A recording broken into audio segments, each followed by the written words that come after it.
Kalau Allah mau menentukan seseorang jadi, ada jalannya untuk jadi. Tapi ingat, diberi kekuasaan tidak identik dengan diberi kemuliaan di sisi Allah. Orang-orang yang paling jahat, durjana sekalipun diberikan oleh Allah kekuasaan, kedudukan. Tapi pada waktunya Allah mengambil, pasti ada jalannya. Setiap takdir ada jalannya. Mungkin nanti diilhamkan untuk sampai jadinya seseorang. Tugas kita bukan mengatur Allah, tugas kita adalah meluruskan niat dan melakukan apa yang terbaik yang Allah sukai.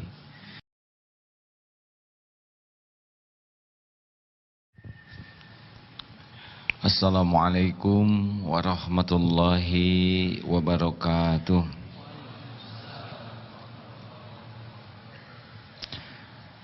Innal hamdalillah nahmaduhu wa nasta'inuhu wa nastaghfiruh wa na'udzu billahi min syururi anfusina wa min sayyiati a'malina may yahdihillahu fala mudhillalah wa may yudlilhu fala hadiyalah. Allahumma shalli wa sallim wa barik ala sayyidina Muhammad wa ala alihi wa ashabihi ajma'in. Ya Allah, Allahumma aftah lana hikmatak wansur alaina rahmataka ya dzal jalali wal ikram. Ya Allah ya Nur, Allahumma nawwir qulubana, Allahumma nawwir qulubana binuri hidayatik kama nawwatal ardu binuri syamsik abadan abada birahmatika ya arhamar rahimin. Ya dzal jalali wal ikram. Rabbana ya muqallibal qulub tsabbit qulubana ala dinika wal iman. Duha yang maha menatap, berkahilah majlis ini. Singkapkan semua tabir yang menghalangi hati ini dari mengenalmu. Jadikan pertemuan ini menjadi cahaya bagi hati yang gulita, menjadi jalan pelapang hati yang sempit, menjadi jalan lembutnya hati yang membatu, menjadi jalan kesembuhan hati yang berpenyakit. Engkaulah penggenggam segala kebaikan, Engkau yang menguasai setiap hidayah dan taufik. Engkaulah satu-satunya yang kuasa membuka setiap hati. La ilaha illa anta ya Rabb. Subhanaka inna kunna minaz zalimin. Amin ya Allah ya Rabbal alamin. Alhamdulillah. Apakah Allah yang maha baik menyaksikan pertemuan ini,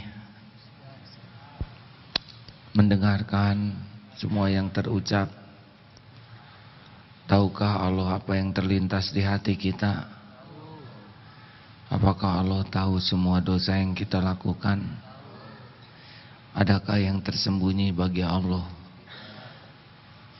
Apakah Allah tahu masalah yang sedang kita hadapi? Siapa yang paling tahu solusi terbaik? Mungkinkah kita melakukannya tanpa pertolongan Allah?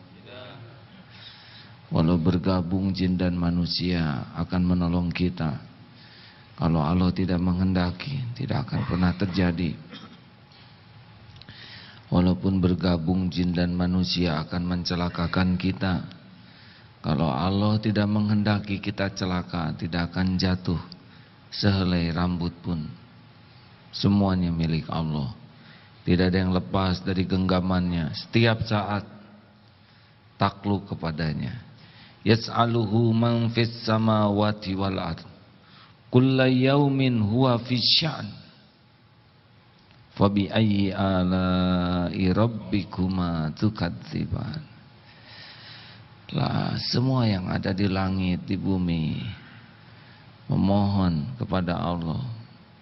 Setiap saat Allah dalam kesibukan yang pasti beda dengan kesibukan kita. Kesibukan tanpa melelahkan, kesibukan tanpa membingungkan, kesibukan yang tidak akan meleset dan tertukar, tak ada yang terlalaikan, terabaikan. Kesibukan yang tidak menjadi cepat sesuatu yang dilambatkan, dan sebaliknya. Allah, alhamdulillah, berbahagialah yang ditakdirkan bisa mengenal Allah dengan baik. Orang yang mengenal Allah dengan baik akan mengenal banyak hal dalam hidup ini, beda dengan yang dipahami oleh orang yang tidak kenal Allah.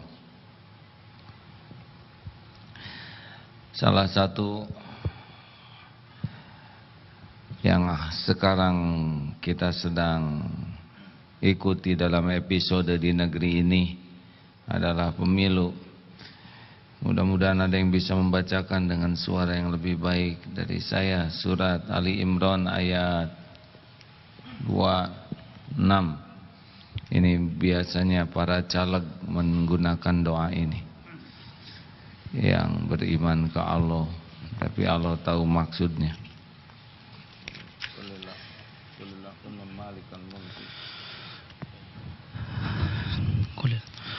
أعوذ بالله من الشيطان الرجيم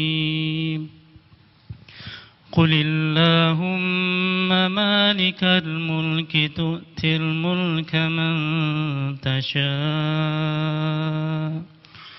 وتنزع الملك ممن تشاء وتعز من تشاء وتذل من تشاء بيدك الخير إنك على كل شيء قدير. Katakanlah wahai Muhammad, wahai Tuhan pemilik kekuasaan, Engkau berikan kekuasaan kepada siapapun yang Engkau kehendaki, dan Engkau cabut kekuasaan dari siapapun yang Engkau kehendaki. Engkau muliakan siapapun yang Engkau kehendaki, dan Engkau hinakan siapapun yang Engkau kehendaki. Di tangan Engkaulah segala kebajikan. Sungguh Engkau maha kuasa atas segala sesuatu. Subhanallah. Kullillahumma malikal mulki tu'til mulka man tasya. Allah penguasa segala-galanya mendatangkan kekuasaan kepada siapa yang Dia kehendaki. Jadi seseorang punya kekuasaan bukan diberi tapi didatangkan. Kalau diberi menjadi miliknya, kalau didatangkan bisa pergi kapanpun. Jadi seseorang terpilih pasti itu bagian dari kehendak Allah. Tidak ada yang lepas dari kekuasaan Allah. Bukan karena kepintarannya, bukan karena kehebatannya, karena Allah mau saja. Dan kalau Allah mau mengambil kekuasaan, pasti ada jalannya untuk diambil. Dan tidak bisa ditahan. Kalau Allah mau menentukan seseorang jadi, ada jalannya untuk jadi. Tapi ingat, diberi kekuasaan tidak identik dengan diberi kemuliaan di sisi Allah. Orang-orang yang paling jahat, durjana sekalipun diberikan oleh Allah kekuasaan, kedudukan. Tapi pada waktunya Allah mengambil, pasti ada jalannya. Setiap takdir ada jalannya. Mungkin nanti diilhamkan untuk sampai jadinya seseorang. Tugas kita bukan mengatur Allah, tugas kita adalah meluruskan niat dan melakukan apa yang terbaik yang Allah sukai. Tidak ada istilah kalah bagi orang yang beriman. Tidak ada kalah. Sahabat-sahabat Nabi banyak yang dalam pertempuran terbunuh, tidak kalah, malah menang menjadi syuhada. Maka walaupun saya bukan penggemar demokrasi. Saya masih belum mengerti dengan demokrasi itu. Satu suara orang yang berkhianat sama suaranya dengan orang yang taat. Benar? Seorang yang berilmu tinggi dan berbuat banyak kebaikan sama suaranya dengan orang yang mencuri dan berbuat kezaliman. Ini tidak adil. Benarkah hadirin? Tapi karena episodenya di negeri ini saat ini seperti ini, kalau kita abai, mungkin nanti malah orang yang zalim yang ditakdirkan jadi, maka pilihlah. Kalau semuanya dianggap buruk, ya pilihlah yang sedikit buruknya ya. Saya bukan orang partai, tapi saya bekal nyoblos juga. Yang mana rahasia umum. Kalau Allah mau ngasih kekuasaan jadi, kalau Allah mau ngasih kekayaan jadi, seperti Abdurrahman bin Auf hijrah dari Mekah tidak membawa harta. Kalau Allah mau takdirkan kaya lagi, jadi jalan menuju kaya. Berapa banyak sahabat Nabi yang soleh yang tidak punya rumah, di Ahlus Sufah ratusan, tidak kurang ibadahnya, tidak kurang keyakinannya, tidak kurang ilmunya, karena punya rumah bukan identik kemuliaan. Kalau punya rumah kemuliaan, Ahlus Sufah hina semua. Maka biasa-biasa saja lihat kekuasaan. Ya, kalau juga kita kagum kepada yang berkuasa karena kita belum kenal yang maha kuasa. Kalau kita sudah yakin semua kekuasaan milik Allah, maka lihat yang berkuasa di dunia ini, pangkat, jabatan, itu biasa saja. Tidak ada kekaguman yang tidak proporsional. Apalagi sampai merunduk-runduk, ingin dekat, menghibah. Tidaklah. Kita tetap sopan, kita tetap ramah, kita tetap hormat secara proporsional. Tapi bukan karena harta, gelar, pangkat yang dimiliki. Biasa saja. Cuman topeng. Benar? Dan yang dianggap berkuasa juga tidak kuasa nahan buang angin.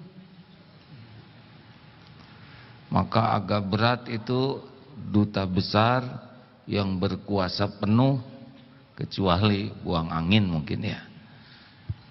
Duta besar yang berkuasa penuh ya, untuk istilah dunia begitu. Tapi bagi istilah akhirat kita ini, la haula wala quwwata illa billah. Tu'izzu man tasya wa tudhillu man tasya. Kalau Allah mau ngangkat derajat seseorang, ngangkat saja. Akan ada jalannya, diberi hidayah. Biasanya awalnya kalau Allah mau ngangkat derajat seseorang, itu ciri awalnya adalah man yuridillahu bihi khairan yufaqihu fid din. Sabda Rasulullah SAW, barang siapa yang dikehendaki Allah kebaikan baginya, yufaqihu fid din, Allah memberikan kepahaman, pemahaman agama. Ini saudara termasuk yang diuntungkan Allah. Agama itu luas, dan yang paling top ilmunya adalah ilmu asma wa sifat Allah, tentang nama dan sifat Allah. Itu sudah beruntunglah. Kalau kita belajar ilmu sholat itu penting, tapi kita belajar ilmu siapa yang nyuruh sholat, kepada siapa kita sholat. Jadi kalau seseorang dikasih dunia tapi tidak dikasih jalan untuk kenal agama, oh dia tidak bisa mulia dengan dunianya. Apakah yang sukses itu yang kaya, terkenal, berpangkat? Enggak. Lihat bagaimana jadi dekat dengan Allah atau tidak. Itu saja kuncinya. Ya. Ada kalanya PHK yang jadi dekat dengan Allah. Ada kalanya ketangkep KPK lagi. Jadi yang ketangkap itu harusnya syukur. Karena kalau tidak ketangkap, dia tetap dalam dosa. Kenapa ya saya bisa tangkap? Boleh jadi doa orang tua. Orang tua saya nggak pernah ngedoain saya ditangkap. Tanya doanya apa? Rabbana hablana min azwajina wa dzurriyyatina qurrata a'yun waj'alna lil muttaqina imama. Tuh minta punya anak penyejuk hati, penyejuk mata. Orang tuanya doa agar anaknya selamat dunia akhirat. Dah aja didatangkan KPK, ya hanya alat dari Allah. Tangkap saja. Padahal sudah segala rahasia tuh. Dan tidak ada yang rahasia bagi Allah. Tapi gimana kalau saya ditangkap, saya malu. Dihina orang mah nggak ada apa-apanya. Dibiarkan berbuat maksiat itu yang bahaya. Punya musuh membuat kita dekat dengan Allah lebih baik daripada punya kawan membuat jauh dari Allah. Gagal jadi leg lebih bagus daripada jadi leg. Caleg, leg kan itu intinya leg. Gagal boleh jadi itu buah dari doanya setiap kali sholat. Allah melindungi dia dari apa yang menggelincirkan. Jadi, dan makin dekat dengan Allah, bagus. Pokoknya apapun yang jadi dekat dengan Allah, bagus. Mana yang baik, sehat atau sakit? Takut nyebut sakitnya. Dikasih sehat malah lancar maksiat, dikasih sakit jadi banyak tobat. Mana yang lebih bagus? Jangan suka takut, hadirin nyebut gitu. Allah juga tahu saudara takut dibikin sakit. Sama, saya juga enggak mau. Tapi kan pertanyaannya cuma dua itu, jangan ngarang jawabannya. Nah, dan sakitnya juga udah diukur oleh Allah. Surat apa Ustaz? Walaqad khalaqnal insana. Coba tolong dibacakan. Ini ada surat yang, maaf handphone saya habis baterai. Surat A'udzubillahi minasyaitonirrajim. Laqad khalaqnal insana fi kabad. Sungguh kami telah menciptakan manusia berada dalam keadaan susah payah. Ya, laqad khalaqnal insana fi kabad. Jadi kabad itu memang susah. Kita ini udah cap susah nih. Di perut ibu sempit dulu, susah. Keluar ke dunia juga aduh. Saya sih nggak sadar ya. Tapi katanya susah. Jadi bayi monyet lahir bisa langsung jalan. Kita 11 bulan berbaling susah. Benar? Mulai SD susah, banyak PR. Sugan kalau SMP bahagia, susah, mulai beger. Semua yang namanya jatuh itu sengsara, termasuk jatuh cinta, ya. Ada apa ini? Saya pengen cepat selesai sekolah supaya bisa dapat kerjaan, disangkanya gampang. Susah ujian tuh. Udah selesai kuliah juga susah, betul? Ujiannya susah, dikira sudah selesai ujian langsung bahagia, lebih menderita. Minta diongkosin oleh orang tua, nggak enak, udah sarjana. Nyari kerja nggak ada yang nerima, kebutuhan tetap susah. Udah keterima, gak cocok antara gaji dengan keperluan, susah lagi. Harus menikah sugan. Cari jodoh, bagaimana sesudah nikah? Ngurus diri aja gak keurus, apalagi ngurus anak orang lain. Susah rumah tangga tuh kalau gak hati-hati. Bersyukurlah bagi yang belum punya jodoh. Dan bersyukurlah bagi yang sudah punya jodoh. Dua-duanya susah. Aduh, pengen cepat punya anak. Gimana cobaan? Aduh, udah hamilnya juga susah, mual, muntah, melahirkannya susah, ngurus bayi susah. Mudah-mudahan anak cepet gede. Gimana gedenya? Tambah ngaco. Sugan kalau punya cucu mah senang. Mulai episode lagi dari awal, cucu titipkan. Masya Allah. Dakwah juga enggak gampang sekarang. Ngomong yang benar aja susah, betul? Emang dunia ini susah. Terus gimana? Kenapa Allah menciptakan serba susah begini? Karena kita tuh menikmati susah tuh, dengar ya. Orang yang beriman tahu bahwa susah ini syarat dengan hikmah. Dengan susah kita dapat ilmu, dengan susah dapat pengalaman, dengan susah bergugur dosa, dengan susah ada pahala yang tidak terkejar oleh ibadah kita, tapi terkejar dengan kesulitan yang menimpa kita.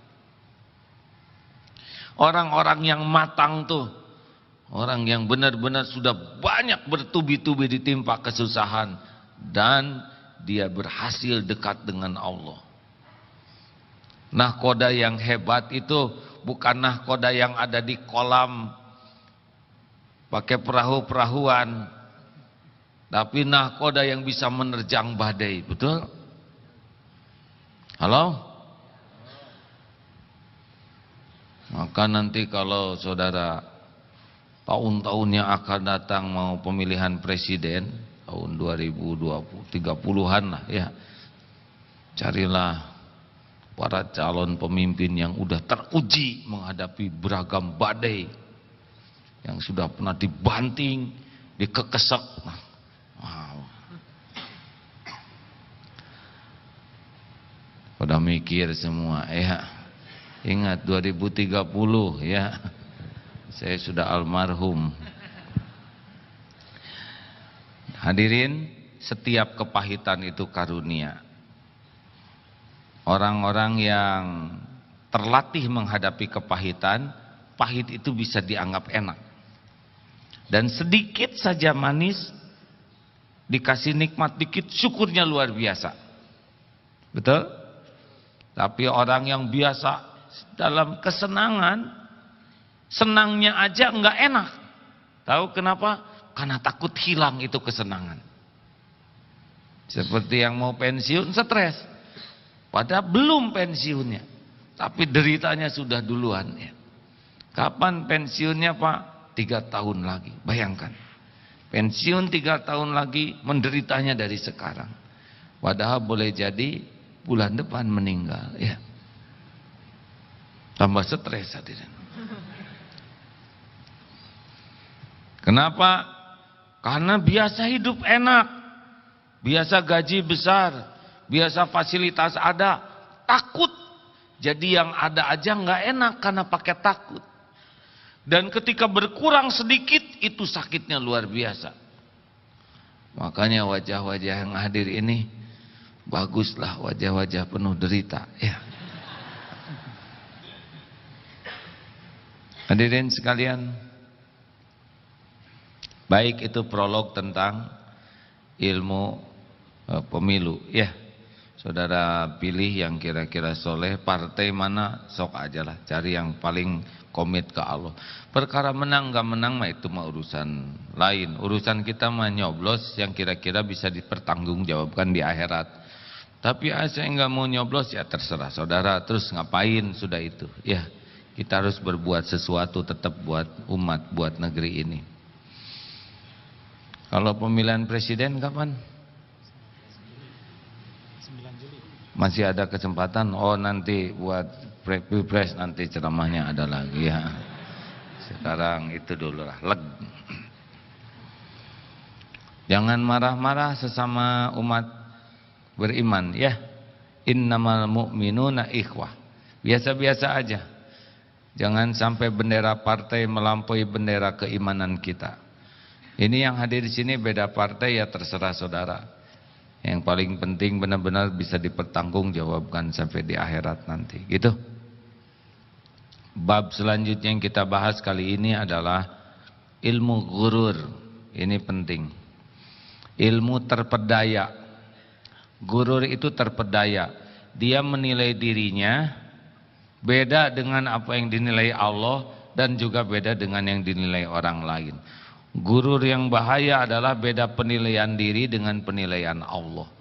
Dia berasa mulia padahal hina dalam pandangan Allah. Dia merasa soleh padahal nista dalam pandangan Allah. Dia merasa sukses padahal gagal total dalam pandangan Allah. Mau tahu ilmu gurur? Ini yang paling standar awal. Gurur pertama, orang yang terpedaya oleh dunia, merasa sudah sukses dengan punya gelar, punya pangkat, punya jabatan, punya harta. Pada saat yang sama imannya jeblok, ibadahnya mah enggak, tapi dia merasa sudah berhasil, bisa memecahkan berbagai masalah di negeri ini. Padahal enggak ada keyakinan ke Allah, enggak ngerti hidup ini hanya mampir. Nah, itu tertipu. Merasa mulia dengan pakaian bagus, dengan aksesoris dunia. Pada saat yang sama bergelimang dosa, penuh aib. Mungkin saudara masih ingat seorang bos yang berbicara kepada karyawan. Saudara-saudara sekalian, di dalam membangun perusahaan profesional, kita membutuhkan figur-figur dengan integritas. Kata supir, begitu. Integritas apa bos? Semalam mesum saya nganter ya. Baju keren, dasi keren, segala keren. Dan merasa sudah keren. Belum lagi dengan gelang emasnya, cincin yang besar-besar, kalung, segala. Dan merasa keren. Padahal tidak ada apa-apanya. Enggak kenal Allah, enggak kenal arti hidup, bergelimang maksiat, enggak tahu syukur. Ini benar-benar gurur, tertipu. Dunia ini enggak ada apa-apanya, hanya tempat mampir saja. Boleh kita punya dunia, boleh. Kalau Allah ngasih, ya syukuri. Bolehkah punya kendaraan bagus? Pakai saja kalau Allah ngasih. Yang penting tidak sombong, yang penting tidak ujub, dan sedekahnya lebih gede daripada kendaraannya. Rasulullah juga kudanya bagus, tapi lihat dermawannya. Sebab kalau kudanya jelek, rada repot dipakainya. Ya. Gurur yang kedua, ini sudah masuk ke wilayah agama. Ada orang yang merasa mulia karena dia kuliah agama Islam.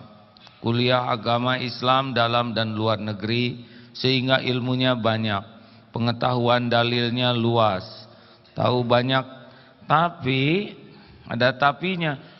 Tapi dia lupa bahwa ilmu itu diciptakan untuk diamalkan.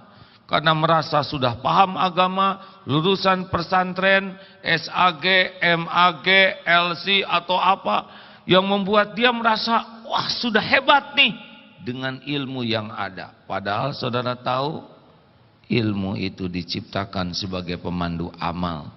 Apa artinya tahu ilmu sholat, tapi tidak pernah sholat?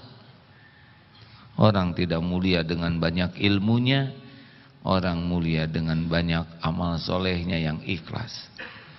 Hati-hati ini, yang kuliah habis-habisan, ngaji sana sini, nyari ilmu, tapi hanya berkutat dalam ilmu dan merasa bangga dengan dalil yang hebat, yang sahih. Pada saat yang sama, hatinya kurang sahih, amalnya, akhlaknya kurang sahih. Itu gurur juga. Ada juga yang banyak dakwah sana sini, terkenal, banyak jamaahnya, sering tampil di TV dan merasa mulia. Ini gurur. Terkenal itu bukan tanda sukses. Maaf hadirin emosional ya. Nah begitulah. Memangnya terkenal sukses? Tidak sama sekali. Maka saudara tidak usahlah berkeinginan masuk ke dalam TV. Kenapa? Sempit TV-TV sekarang hadirin. Kalau sudah takdirnya saudara terkenal, akan ada jalan terkenal. Tapi terkenal sama sekali tidak identik dengan terkenal di kalangan penduduk langit dalam kebaikan. Kalau garisnya akan diuji dengan populer, jadi populer. Rasulullah populer. Para sahabat juga sebagian populer, sebagian tidak populer. Yang penting mana yang jadi dekat dengan Allah, mana yang membuat manfaat hidupnya berlipat. Kalau terkenal hanya jadi mesum, ya tidak boleh emosional, tidak boleh nyebut nama. Tidak gampang hadirin jadi orang yang dikenal, dihormati, dipuji orang. Mudah sekali munafiknya. Makin dipuji, dihormati, dikagumi, lalu kemakan diri kita, seakan kita tuh sudah sesuai dengan pujian orang, munafik jadinya. Ini gurur.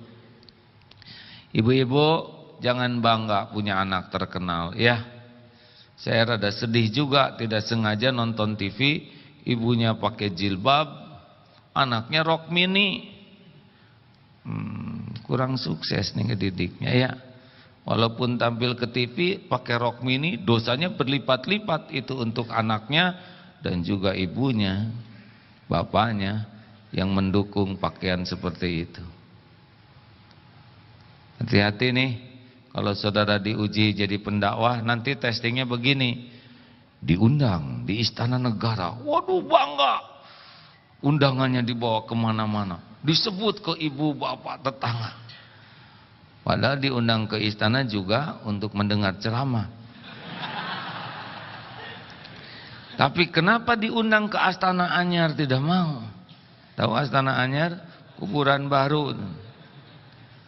Undangan ceramah di Musola Al-Ikhlas dalam merehab musola di Gang Legok Nyenang. Ini mah pasti yang datangnya cuma 3-an. 3 orang yang dengar Allah yang menilai, banyak yang dengar juga Allah yang menilai. Maaf ya, manfaat itu cuma datang dari Allah, bukan dari banyak. Kalau bangga dengan banyak, kecewa dengan sedikit, boleh jadi Tuhannya jumlah. Sama hadirin, ngobrol dengan seorang Allah yang nilai, dakwah tabligh akbar ratusan ribu Allah yang menilai, dan nilainya belum tentu jadi lebih bagus kalau banyak jadi ujub. Maka jangan meremehkan ustadz-ustadz yang tidak terkenal. Boleh jadi itu lebih berbobot, lebih bertenaga. Guru saya tidak terkenal sama sekali. Alhamdulillah, saya begitu mencintai beliau dengan keilmuan yang dalam, ketulusannya, Masya Allah. Hasilnya didikannya begini. Semoga pahalanya ngalir terus kepada beliau. Guru apalagi ibadah. Ada yang ibadahnya hebat, sholat tepat waktu, malam tahajud, ngaji, odoj, one day one juz, odol, apa? One day one lembar, 2 halaman tuh ya. Ada yang saum Senin Kemis, umroh, dia merasa mulia dengan banyak ibadah, tapi dia ghurur, terpedaya, sebab dia abai terhadap hatinya. Ujub, takabur, riya, dengki. Terus apa ibadah yang tidak membersihkan hati? Karena semua perintah ibadah ujungnya qalbun salim. Qalbun salim berbuah akhlakul karimah. Jadi orang yang hebat ibadahnya, tapi dia tidak pernah membersihkan hatinya, itu mesti ada sesuatu tuh di balik ibadah itu. Mungkin ingin dilihat orang sebagai ahli tahajud, ahli saum, yang selalu nanya, pada saum enggak? Pada saum enggak? Saum atuh, saya udah 12 tahun enggak pernah berhenti. Les aja hilang. Saudara bangun jam berapa? Jam 4 kurang dong. Saya tiap malam jam 3, les aja hilang. Mbak, kenapa bibirnya kering? Justru ini ciri ahli saum. Lah, ada yang dibekam di sini sengaja, maaf ya, jangan tersinggung. Dah, nggak boleh. Ada yang bekam di sini, saya tanya, kenapa di sini nggak malu? Kenapa malu? Bekam itu adalah sunnah Rasul. Bekam di sini, ya badan sehat, ya dakwah. Oh, bagus. Tapi ada juga yang bekam di sini ingin dianggap ahli sujud.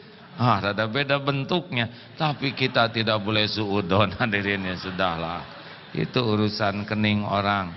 Cari 1001 alasan untuk selalu berbaik sangka, ya. Dan tidak ada gunanya kita kotor hati. Hati-hati nih, ibu-ibu yang rajin pengajian, tapi enggak robah-robah akhlaknya, gurur. Yang robah apanya? Seragamnya. Ya alhamdulillah lah ya, bagi-bagi rezeki dengan tukang jahit, tukang kain. Tapi ingat, Allah melihat isi hati kita. Wa amalikum, dan amal-amal kita. Ada lagi yang gurur? Ada. Yang sepertinya membagus-bagus ibadah. Contoh, maaf ya, wudu disempurnakan, wudu. Pada saat yang sama air boros, terbuang hanya untuk dia sendiri. Dan saat yang sama antrian panjang. Ini gurur. Dia tertipu. Merasa mulia dengan wudunya, padahal tidak boleh boros air. Dan juga tidak boleh membuat orang antri. Yang wajib itu sekali saja. Kalau padat, air sedikit sekali yang bagus, sudah. Selebihnya sunnah. Ini gurur, hadirin. Tahajud, bolehkah disuarakan? Boleh. Tapi kalau sampai mengganggu orang tidur dan enggak tidur-tidur, atau tadarus sepanjang malam sehingga orang mau menghentikan enggak berani, takut kualat, mau tidur susah. Oh, cari apa ya? Hati-hati. Jangan tertipu oleh merasa baik padahal dalam pandangan Allah tidak baik. Oh, ini sorban begini juga bisa gurur. Termasuk tenang bisa gurur. Iya. Baik. Tapi di hatinya tidak ada Allah. Yang ada tuh wibawa nih. Iya, benar-benar. Suara rendahkan, angguk agak tenang. Oh iya. Saya paham. Topeng itu, hadirin. Ada yang bibirnya komatkan, subhanallah. Tapi di hatinya bukan Allah, di hatinya supaya dilihat orang. Subhanallah. Ini apa-apaan mendekat ke Allah begini. Tapi kita tidak boleh buruk sangka ya kepada ada yang subhanallah. Oh ya pasti ikhlas nih, pasti gitu sajalah. Bukan kita yang menilai benar. Kau ria nih. Padahal kata Allah benar ini dia lagi ikhlas. Kita ya udah nggak zikir suudon lagi.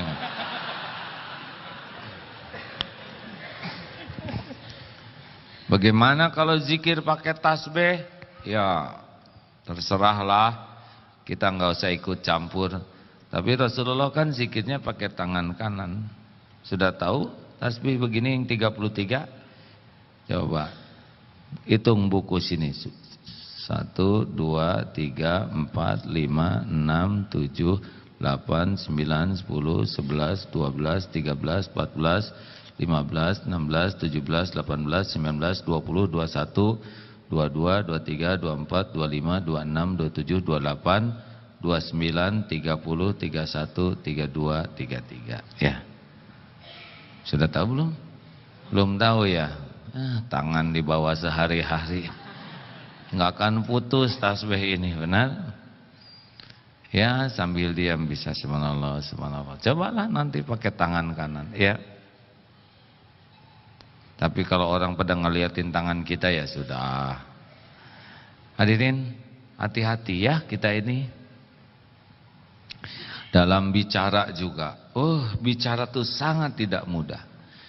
Ada seorang ulama yang mengatakan setiap ketemu orang dan ngobrol itu sangat berpeluang nambah dosa. Benar hadirin, berpeluang ketemu orang. Ada yang dengan solehnya nasihat aja ketika ketemu. Ingat ke Allah ya setiap saat. Jadi orang tuh enak ketemu kita deh. Karena selalu nasihat. Dikit-dikit ya ayyuhalladzina amanu. Dalilnya benar. Tapi kenapa enak bawaannya? Karena ada yang selalu nasihat. Dikit-dikit Rasulullah tidak keras begitu, senyum. Padahal benar itu nasihatnya. Tetapi mungkin karena terlalu kurang melihat situasi. Ada seorang istri yang jadi malas ketemu suaminya mau balik. Karena salah saja, semuanya salah. Assalamualaikum bu, waalaikumsalam. Yang jelas, waalaikumsalam warahmatullahi wabarakatuh. Hati-hati hadirin, jangan sampai kita tahu ilmu agama, kemudian kita senang menasehati orang, kita seakan mulia dengan nasihat kita. Rasulullah sangat bisa mengukur siapa yang diajak bicara. Bicara dalil yang baik, belum tentu niatnya baik. Dan belum tentu tepat saatnya, harus diukur benar. Ada atasan kehilangan dompet. Aduh, dompet saya hilang. Memang begitu Pak. Ciri-ciri orang yang jarang bayar zakat, jarang sedekah, pasti ada persekot azab dari Allah.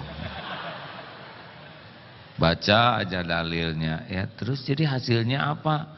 Hasilnya bukan orang jadi dekat ke Allah, tapi jadi sebel ke kita. Periksa itu. Gurur.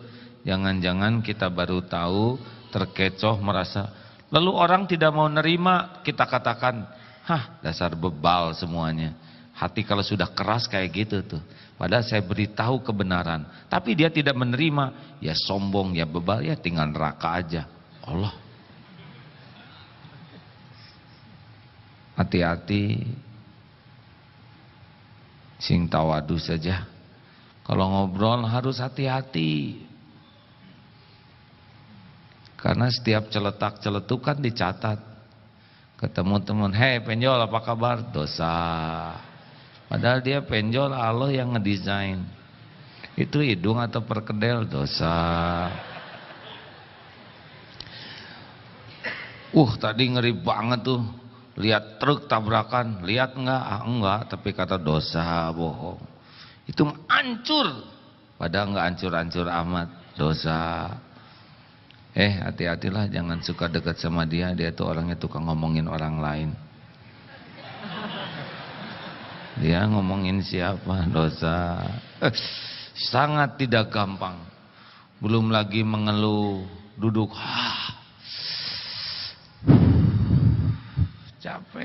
Capek. Padahal enggak gitu-gitu amat. Mau apa ini ya? Benar? Ini kan raja acting kayak gini, enggak ada apa-apanya. Itu sudah tertipu. Seakan-akan orang jadi simpati dengan memperlihatkan perjuangan, jasa kita, kerja keras kita. Lempeng-lempeng ajalah hidup mas. Setuju? Halo? Udah nggak usah. Perlukah kita dianggap sebagai orang soleh? Jawab? Tidak perlu. Yang perlu mah jadi orang soleh beneran. Perlukah kita dianggap sebagai orang jujur? Tidak perlu, penting mah jujur aja. Kita udah jujur, orang gak percaya ya mangga we. Yang penting mah kita mah jujur, benar, lurus. Nabi Muhammad aja segitu sempurnanya, tetap ada yang sebel, apalagi kita yang nyebelin asli, benar. Boleh saya cerita tentang yang beli mangga itu? Udah cerita belum di sini? Ada dua ibu-ibu mau ke pengajian, dandan, setakar kebek. Dalam kisah ini dandannya sekitar 1,5 jam, tapi sholat duha 5 menit ya. Pokoknya rapi, dimanis-manis. Turun dari kendaraan si ibu ini, nanya ke tukang buah, "Dek, ini mangga berapa, Bu?" "Lihat dong, udah ada bandrolnya di sana tuh, ada harganya." Pakai nanya, "Lihat dulu, Bu." Baru ngomong, "Kok tidak sopan sekali sih, Dek, sebagai tukang dagang? Ibu kok rewel banget sih saya kasih tahu. Baru sekarang saya lihat pedagang kayak kamu." "Sama, Bu, saya juga baru sekarang lihat pembeli kayak ibu." "Amit, saya tidak akan beli di sini. Biarin, masih banyak pembeli yang lain." Mendidih, udah nggak inget make up tadi itu. Didempul hati-hati, wah udah nggak jelas. Mungkin kerudungnya juga membesar karena rambutnya berdiri. Buka pintu, bro. "Ngaco, bro, ada apa, Dek?" "Diam, jangan pernah kesini lagi." "Ada apa? Anak-anak diam kamu. Kamu nggak tahu perasaan mama, harga diri mama." Waduh, kacau itu. Mobil bagus, nggak kerasa lagi bagusnya. Anak malah nggak tahu apa-apa juga dimarahin. Si ibu yang satu, "Kenapa sih?" Turun si ibu. "Berapa nih, Dek?" Ibu, sama aja sama yang tadi, lihat tuh." "Oh iya maaf nggak lihat." "Beli deh sekilo." "Cuman sekilo, Bu? Keren-keren beli sekilo." "Dek, saya memang perlunya sekilo." "Bayar 10. Bu, ini ada kembalian 2.000 buat saya ya. Niat sedekah ya, Bu, tapi jangan riak. Jangan diomong-omong nanti hilang pahalanya." "Ya, setuju deh." "Nah, Bu, jangan merasa berjasa ya, cuman 2.000 ya deh, insyaallah. Makasih. Assalamualaikum." "Salam." "Biasa aja ya, Bu ya." "Ya." Si ibu tadi di dalam masih horor. Kenapa bisa diem kayak tenang kayak gitu? Habis saya udah janji sama diri saya sendiri bahwa saya tidak mau diatur oleh keburukan orang lain. Itu tukang dagang kayak gitu, itu kan maunya dia. Ya sudah, kalau dia mau ngomong nggak sopan ya itu pilihan dia. Saya tetap mau pilih sopan.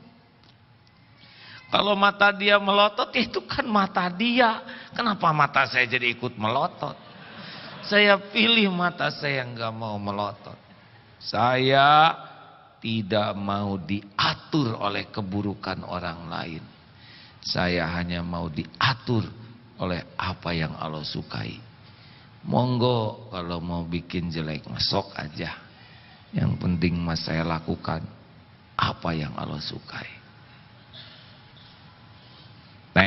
Dah cukup segitu saja malam ini. Bekal di jalan ya. Praktekan, karena boleh jadi ilmu ini ada sekarang bekal buat di jalan ya. Siap-siap kalau nanti di jalan Allah nguji dengan kejadian yang gak cocok. Ya kan Allah udah ngebekelin ilmunya sekarang. Kalau gak ada prakteknya gak ngepek itu ilmu ya. Nanti pulang sampai di rumah, pulang dari mana Pak? Malam-malam pengajian. Pengajian apa? Itu tauhid agim. Agim? Mau berguru ya sama dia? Emang berguru. Kamu jadi mau niru dia? Tenang. Tenang aja. Saya tidak percaya sama si Agim.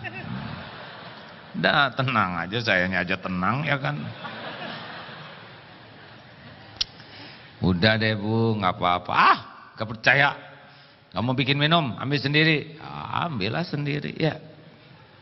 Beres-beres. Anduk ambil sendiri. Beres. Nggak usah rewel.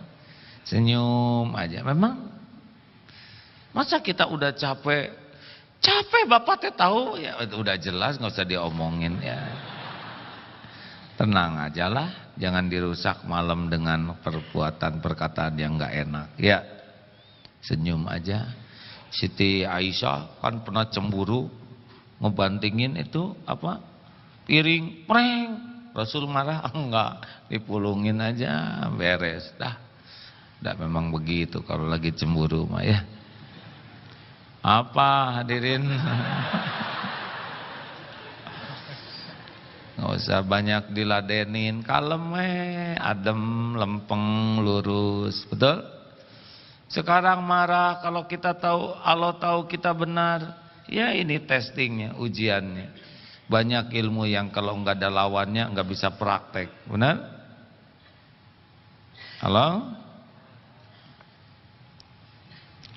Allah yang menilai setiap saat dan Allah yang menyelesaikan urusan kita. Kita nggak bisa ngebulak-balik hati orang lain. Tidak sayang, nggak usah lebay begitu, ngomong yang wajar. Enggak, punten enggak. Kalau salah ngaku salah. Kalau saya ngaku salah, saya dimarahin, ya nggak apa-apa, dengerin aja. Allah juga tahu kita benar, ya. Nanti ada saatnya Allah ngebulak-balik hati orang. Ingat ya, Allah menguasai semuanya. Allah menguasai segala sesuatu. Enggak ada yang lepas dari kekuasaan Allah. Penting kita disukai Allah. Peker ada ujiannya. Enggak mungkin semua orang dibuat senang ke kita. Bakal ada yang nyebelin, ngefitnah, nyakitin. Enggak apa-apa, enggak bahaya. Yang bahaya tuh kita jadi jauh dari Allah gara-gara kelakuan orang. Apapun jadi dekat ke Allah. Gimana kalau kita difitnah, ya proporsional. Gak rugi kok, yang rugi itu memfitnah. Ditipu gimana rugi? Nyebut tidak, takut salah. Nyebut tidak, takut ketipu beneran. Enggak rugi. Yang pasti rugi itu nipu. Tenang aja, jangan hilang dua. Udah uang nggak ada, hati hilang, jangan ya. Emang episodenya gitu. Mungkin kita rada-rada menuhankan tabungan kita sehingga kita ditipu. Jadi kalau ada masalah mah apa nih, udah tobat aja. Pulang ke rumah dimarahin misal bapak oleh istri, ya udah istighfar. Duh, mungkin saya nyakitin orang di jalan, tadi nyepak kucing atau apa ya. Mungkin tadi ada orang yang di jalan kena semburan motor saya dan saya nggak minta maaf. Kejadiannya di sini kalau Allah mau nguji dengan yang lain kan bisa. Betul? Istighfar, oh astagfirullahaladzim. Tadi saya kurang sopan ke orang tua, hasilnya di kantor saya dimarahin. Astagfirullah. Apa kamu astagfirullah?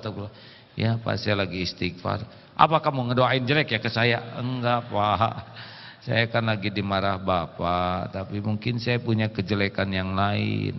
Saya ingat tadi ke orang tua saya kurang sopan. Hasilnya sekarang ya Bapak gini jadi ngambek ke saya. Oh gitu ya? Iya Pak, makanya Bapak jangan ngambek ke saya, nanti bisa ada ujian yang lebih berat. Dah.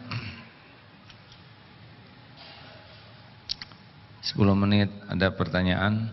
Teman-teman udah punya ini belum semuanya? Bawa ya, diisi tiap pada subuh, usahakan isi. Cari uang karena pada subuh ada yang ngedoain malaikat khusus. Mau dikumpulin ke sini bagus, ke tempat lain boleh. Tapi yang bikinnya kan di sini, masa di kemana-manain ya. Kenceleng umat ya. Ini masjidnya, alhamdulillah. Terima kasih kawan-kawan. Oh di luar mudah-mudahan ada manfaatnya dari teman-teman. Tadi sudah dibagikan selebarannya. Ada seorang profesor yang dengan izin Allah bisa diberi ilmu tentang probiotik itu, yang supaya ada imunitas tubuhnya jadi bagus. Baca aja lah nanti ya. Dan beliau, saya tanya kenapa ini jualnya murah-murah, kenapa harus mahal? Justru kami ingin buat yang murah. Itu satu botolnya tuh ada yang hanya 50.000 untuk sebulan. Padahal kalau usus kita dengan izin Allah bersih, katanya kalau ususnya bersih, ke otaknya juga bersih. Ya begitu ada efek dari usus. Alhamdulillah. Karena di perut ini ada sekitar 100 triliun bakteri. Dan kalau komposisinya seimbang, maka kita akan sehat. Tapi kalau enggak seimbang, banyak bakteri jeleknya, cenderung akan bermasalah. Masya Allah. Dan katanya sel darah putih itu semuanya mesantren. Mesantrennya di usus halus kita, supaya kenal kepada musuh-musuhnya. Jadi kalau perang tuh enggak salah makan. Saudara sudah tahu cirinya orang yang ususnya bersih? Yang bersih jadi penyerapan. Katanya buang anginnya nggak bau.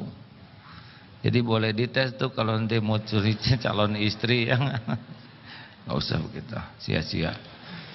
Aduh, mak, ususnya repot. Iya. Ada pertanyaan, silakan. 1, 2, 3.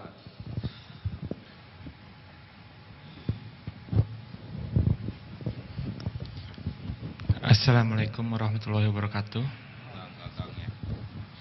Ya, saya Dedi. Saya ingin bertanya, gimana sih caranya untuk menghilangkan rasa takut atau rasa khawatir akan suatu hal negatif yang belum tentu kita akan temui? Misal, aduh, ntar ada kejadian seperti ini. Aduh, ntar gimana kalau nanti terjadi seperti ini, seperti itu. Kejadian enggak? Belum, enggak. Jadi memang Allah menciptakan software kita untuk berperhitungan ke depan, ya. Gini, kita udah wajar punya kecemasan kan, walanabluwannakum bisyai. Allah akan menghujamkan kepada kita sedikit yang membuat kita ketakutan, macam-macam, ya. Ada masalah fisik, ada penyakit, ada uang, ada banyak lah. Duh, takut nggak dapet jodoh, takut wah macam-macam lah, ya. Nah, makin lama mikirin yang ditakuti, makin gelisah. Harusnya cepat dibungkus, kembalikan ke Allah. Itu. Naik pesawat tuh takut jatuh, seperti pesawat Malaysia itu. Padahal beli tiketnya belum. Ya, ajal mah ada Allah yang punya. Gimana kalau saya jatuh di laut, terus gimana nanti saya dimakan hiu? Gini ya deh ya. Kalau ada rezeki hiu pasti ke sana deh.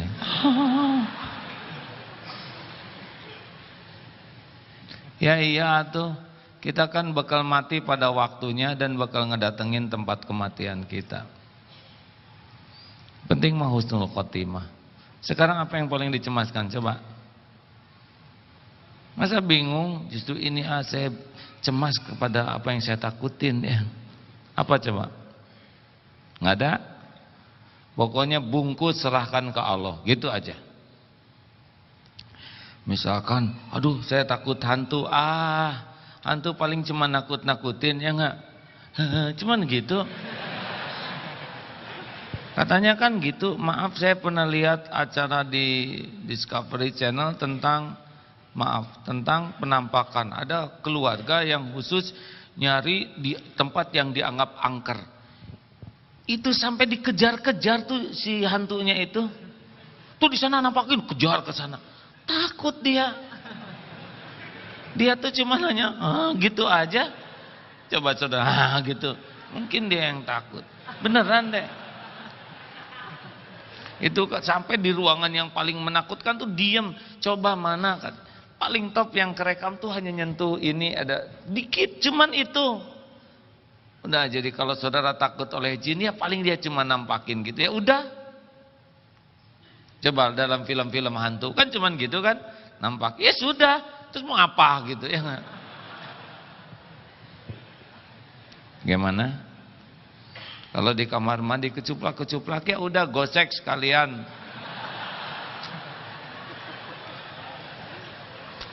Aduh, mudah-mudahan Allah nggak nguji saya dengan keadaan ini ya. Saya jadi kepikiran juga nih.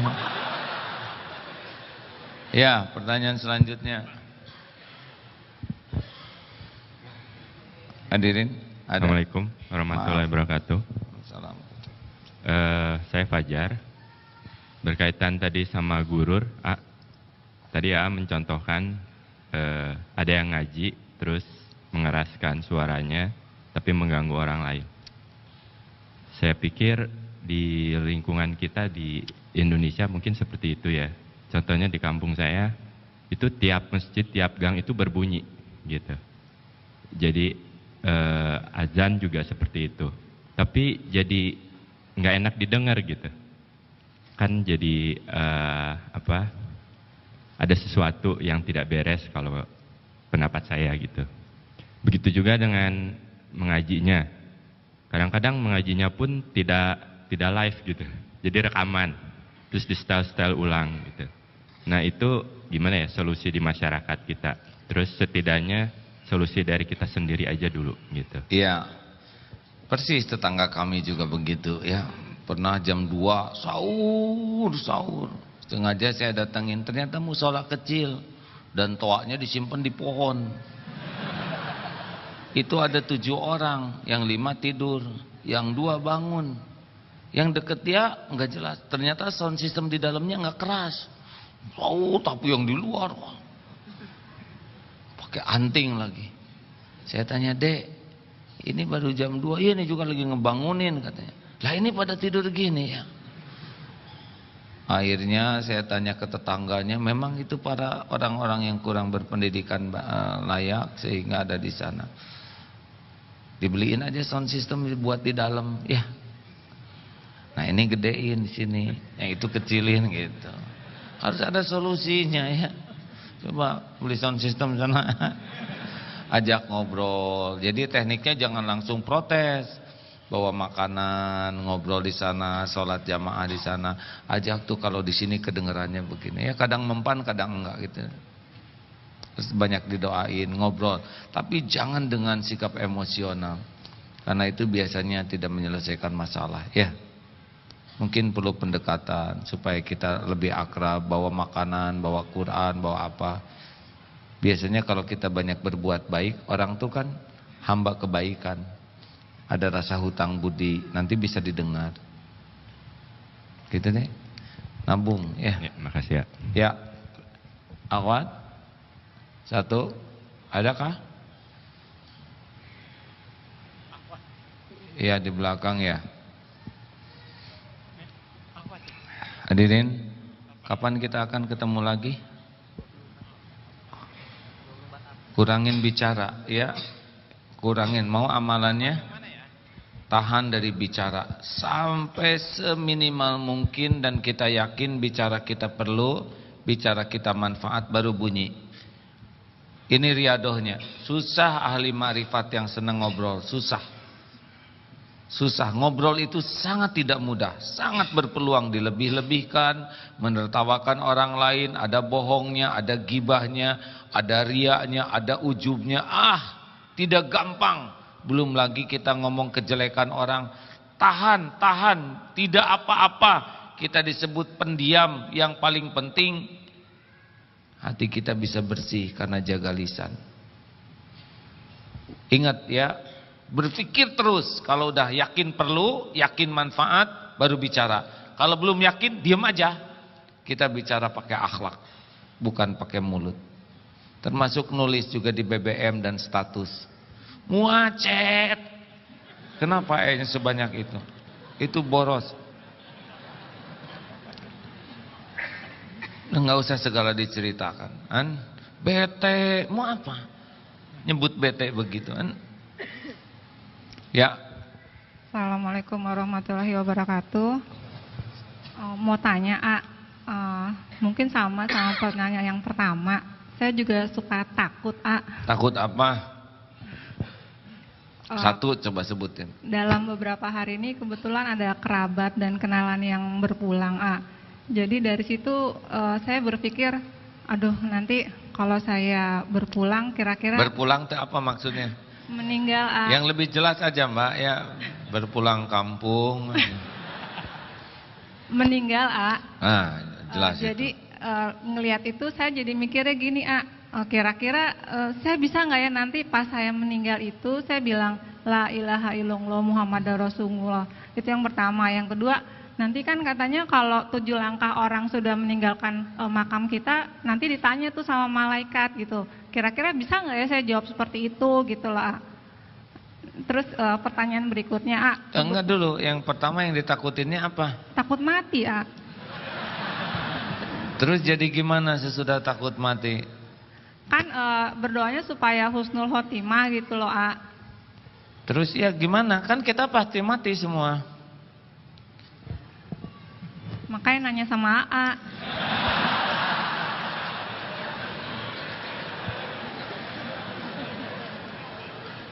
Gini, justru harus banyak ingat mati. Lebih baik ingat mati, ngobrol kematian. Kalau ngobrol dengan anak juga gitu. Sekarang anak, nah akan ada saatnya nih nanti bapak nggak ada. Kalau bapak meninggal, tenang aja, karena memang sudah saatnya kita pisah. Bapak ada waktunya pulang. Kalau udah bisa gede, udah urus jenazah bapak, doain.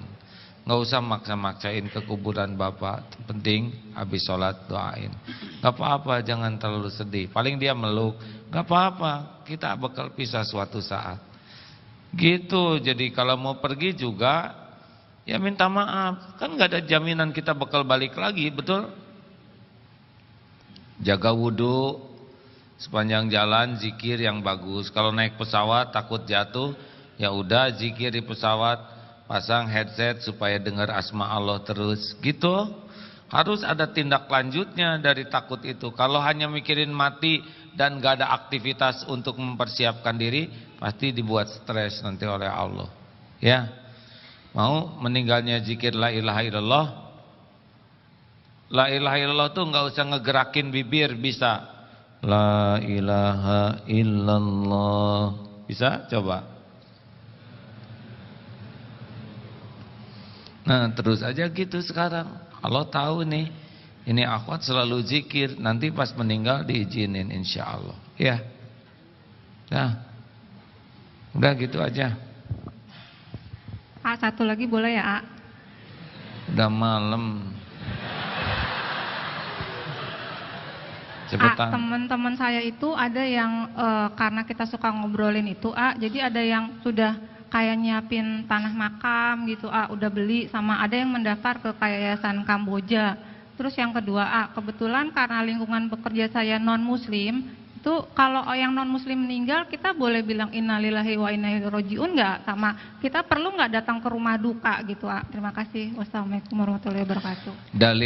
Waalaikumsalam warahmatullahi wabarakatuh. Dalil innalillah itu dari sini.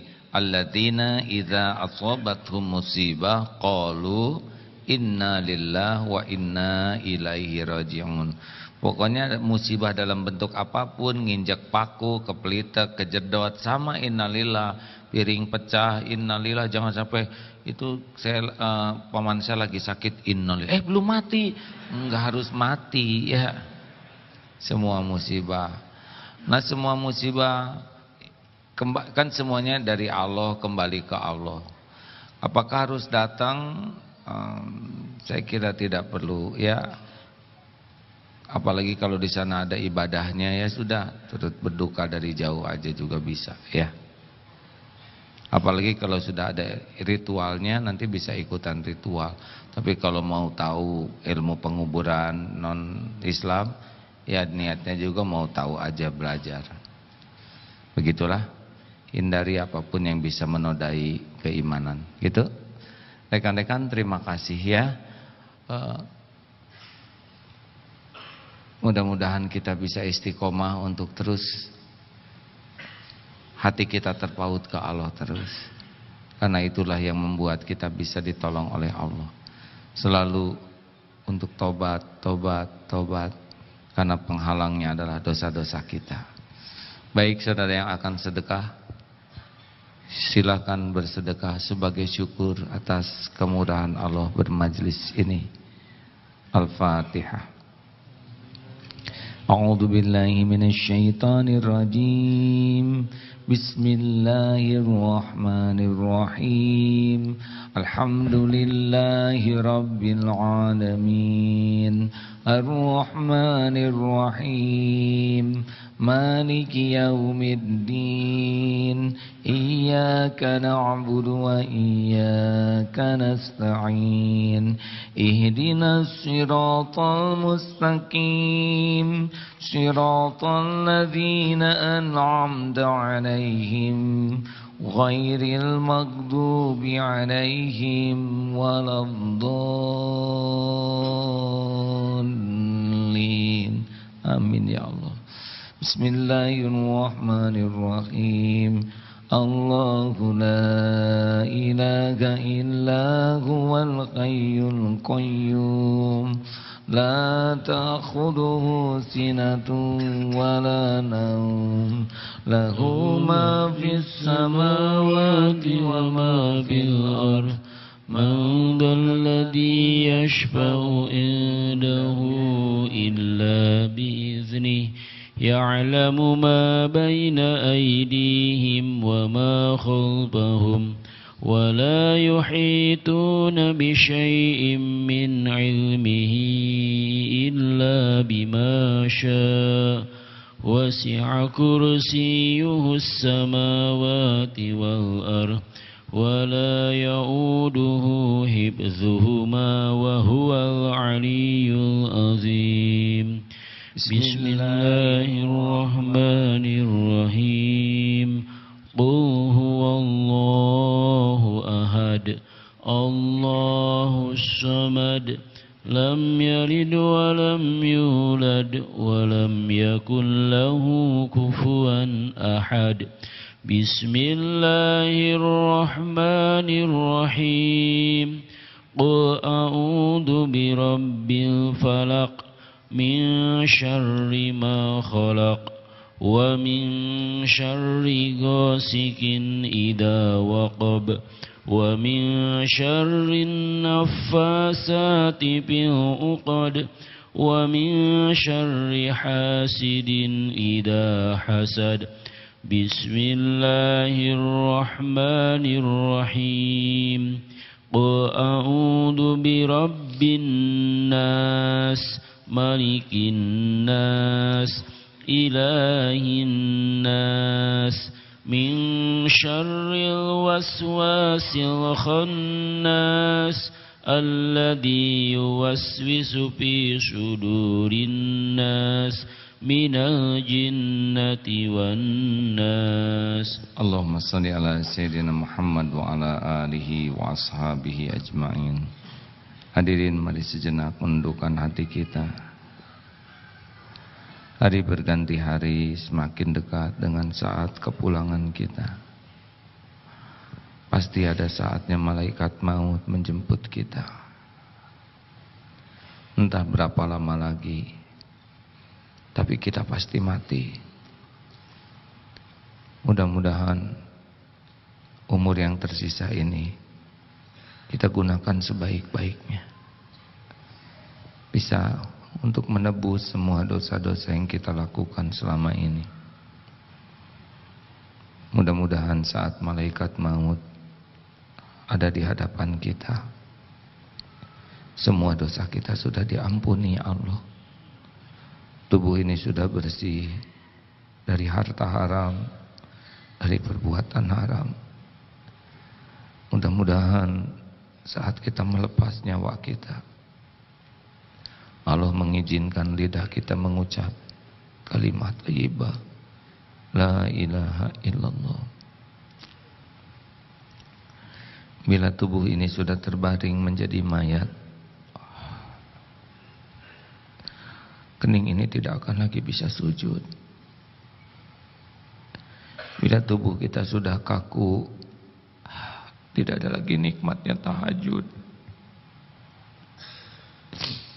Tidak ada lagi berlama-lama sujud. Bila mata sudah terpejam, tidak lagi kita bisa menikmati Al-Quran, keindahan ciptaan Allah. Bila mulut ini sudah terkatup, tidak ada lagi zikir, tidak ada lagi tasbih. Tangan pun tidak lagi membelai anak, cucu, menyalami, bersedekah. Masya Allah. Mudah-mudahan Allah mengizinkan ada orang-orang soleh yang mengurus jenazah kita dengan baik. Mudah-mudahan banyak yang mau menyolatkan kita dengan ikhlas.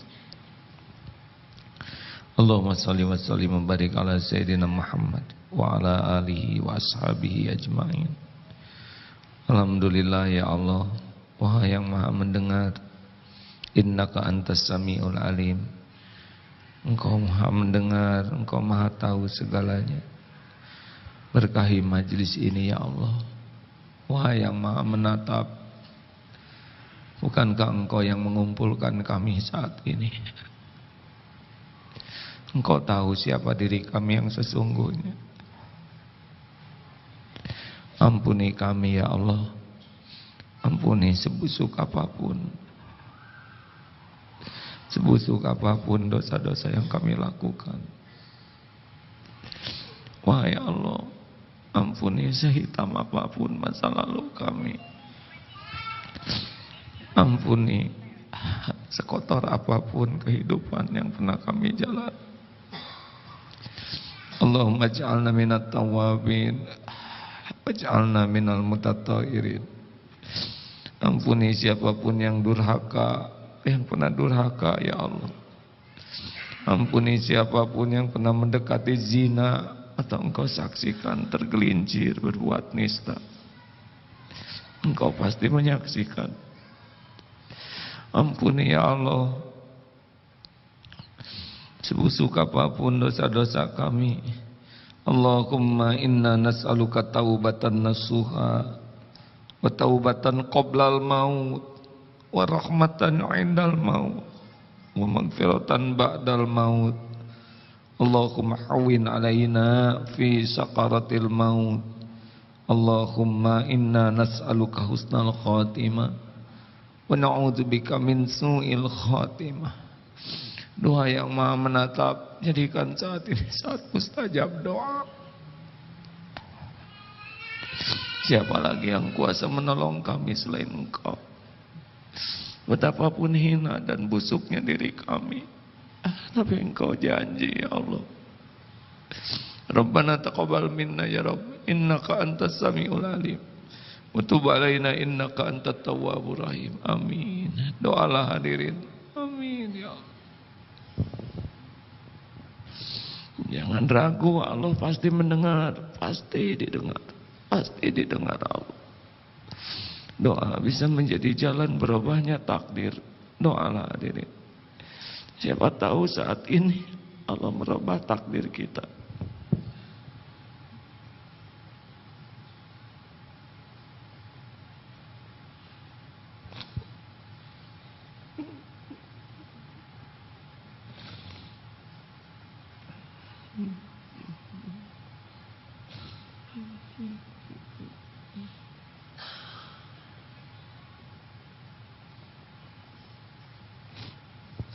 Amin ya Allah, amin ya Rabbal alamin.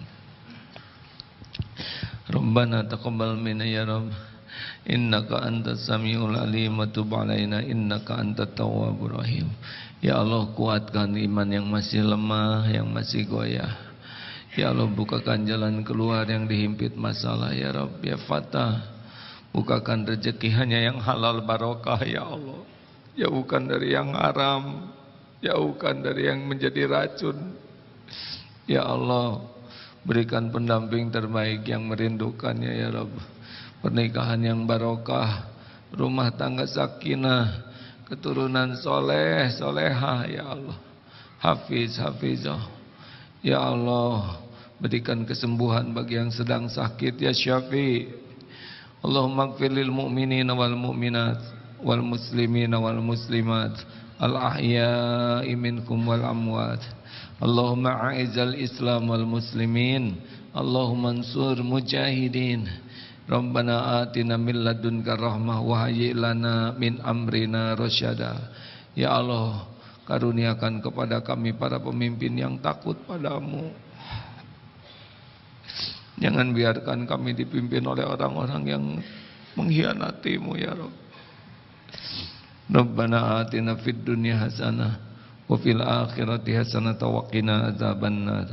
Subhana rabbika rabbil izzati amma yasifun wa salamun alal mursalin walhamdulillahi rabbil alamin. Hadirin, mudah-mudahan pengelola masjid ini berkah. pahalanya mengalir. Terima kasih kepada semuanya. Sudah jam 9 malam. Tutup dengan doa akhir majlis. Subhanakallahumma wa bihamdika asyhadu an la ilaha illa anta astaghfiruka wa atubu ilaik.